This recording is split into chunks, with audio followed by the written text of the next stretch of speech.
Okay, so those gates are opening a little faster now. We'll be heading out to the lake any second. Start telling you about Navy Pier. We're going to see it. It's on the other side of this building right here. Navy Pier has been around since 1916. It was called Municipal Pier back then.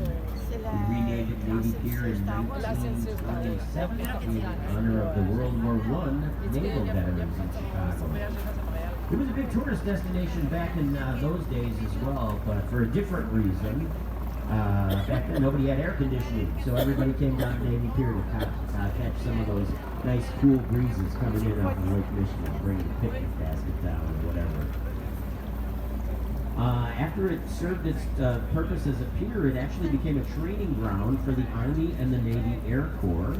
They would put a big aircraft carrier out in the middle of Lake Michigan. The cadets would practice their maneuvers.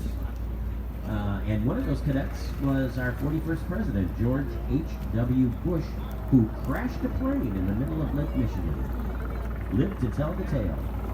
Well, a lot of them crashed. They were cadets. They were just learning how to fly. We've had a big initiative over the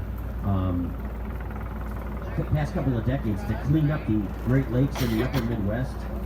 Lake Michigan's one of the biggest success stories.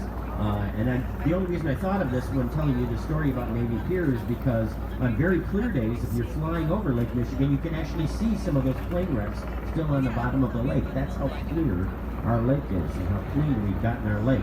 I remember when I was a boy back in the Paleozoic era and swimming around dead fish and throwing them at the and everything. And, it was pretty polluted. We didn't care. We were kids.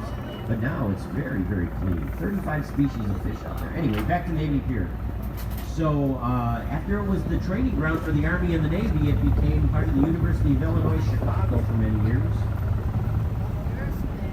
And then it fell into disrepair. It wasn't until the 1990s that our city fathers decided to give it one more chance and threw a bunch of money at it and turned it into the unbelievable destination it is today. Only 2 buildings still exist from the original structure, and that's the entrance pavilion at one end and the big auditorium at the other end. Everything else is brand new and still developing.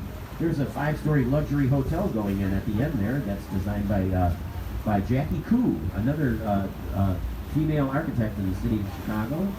And then inside the pier, there's a ton of stuff to do. There's a children's museum, a glass museum, a Tony Award